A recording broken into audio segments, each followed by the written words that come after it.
नमस्कार दोस्तों, मेरा नाम कुंदन कुमार वर्मा है और आज हम बात करने वाले हैं कोशिका के बारे में। ठीक, बायोलॉजी की आज की क्लास में हम लोग कोशिका के बारे में बात करेंगे, जानेंगे कोशिका के बारे में कुछ महत्वपूर्ण बातें। तो आइए शुरू करते हैं। सबसे पहले कोशिका। कोशिका जिसको इंग्लिश में सेल कहते हैं। तो कोशिका की परिभाषा क्या होती है, कोशिका को सर्वप्रथम किसने डिस्कवर किया था या कोशिका का खोज किसने किया था, कोशिका कितने प्रकार की होती है, तो इन चीजों के हम देखने वाले हैं। तो कोशिका की परिभाषा, जीव की संरचनात्मक और क्रियात्मक इकाई को कोशिका कहते हैं। जीव की संरचनात्मक और क्रियात्मक इकाई को कोशिका कहते हैं। Basic structural and functional unit of life. English में परिभाषा क्या होगा, basic structural and functional unit of life. तो देखिए इसको लिख लेते हैं। जीव की संरचनात्मक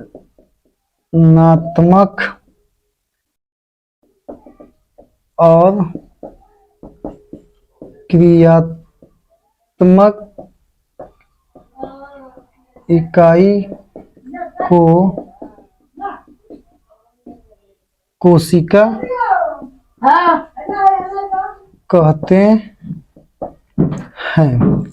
देखिए परिभाषा जैसे लिखा हुआ है कि जीव की संरचनात्मक और क्रियात्मक इकाई को कोशिका कहते हैं। इसमें दो शब्द बहुत ही महत्वपूर्ण है समझने के लिए। पहला शब्द है संरचनात्मक और दूसरा शब्द है क्रियात्मक। कोशिका में आखिर इन शब्दों का मतलब क्या है?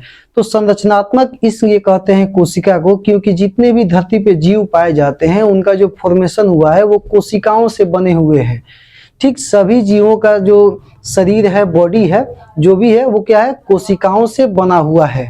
ठीक, इसीलिए उसको जीव को संरचनात्मक कहते हैं। क्रियात्मक क्यों कहते हैं? क्योंकि जीवों में जो भी कार्य संपादित होती हैं वो सभी कोशिकीय स्तर पे होती हैं। जीवों में जो भी कार्य संपादित होती हैं वो सभी कोशिकीय स्तर पे होती हैं, चाहे एक कोशिकीय जीव हो चाहे बहुकोशिकीय जीव हो। जैसे कि जीवों में श्वसन का होना, परिवहन का होना, उत्सर्जन का होना, भोजन का पचना, तमाम तरह की उपापचयी क्रियाएं या मेटाबॉलिक क्रियाएं हैं, वो सभी क्या होती हैं, कोशिकीय स्तर पे संपादित होती हैं। ठीक, कोशिका को सर्वप्रथम किसने खोजा था? तो कोशिका का खोज किसने किया था? 1665 ईस्वी में रॉबर्ट हुक ने कोशिका की खोज की थी। 1665 ईस्वी में रॉबर्ट हुक ने कोशिका को डिस्कवर किया था या कोशिका की खोज की थी। ठीक, अब हम जानेंगे कि कोशिकाओं के प्रकार, कितने प्रकार की कोशिका होते हैं। तो कोशिकाओं के मुख्य रूप से दो प्रकार होते हैं। पहला है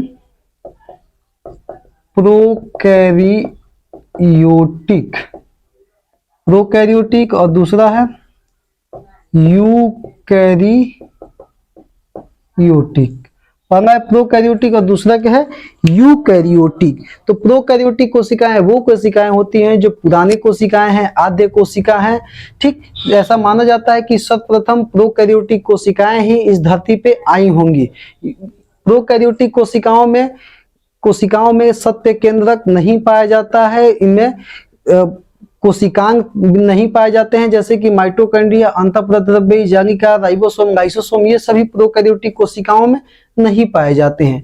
यूकैरियोटिक कोशिकाएं वे कोशिकाएं होती हैं जो विकसित कोशिकाएं हैं, जिनमें सत्य केंद्रक पाया जाता है, राइबोसोम, लाइसोसोम, अंतःप्रद्रव्य, जालिका जिसे ईआर कहते हैं, एंडोप्लाज्मिक रेटिकुलम, गोल्गी का, माइटोकॉन्ड्रिया, ये सभी क्या होते हैं, यूकैरियोटिक कोशिकाओं में पाए जाते हैं। धन्यवाद। इसके आगे का हम लोग बात करेंगे अगले वीडियो में।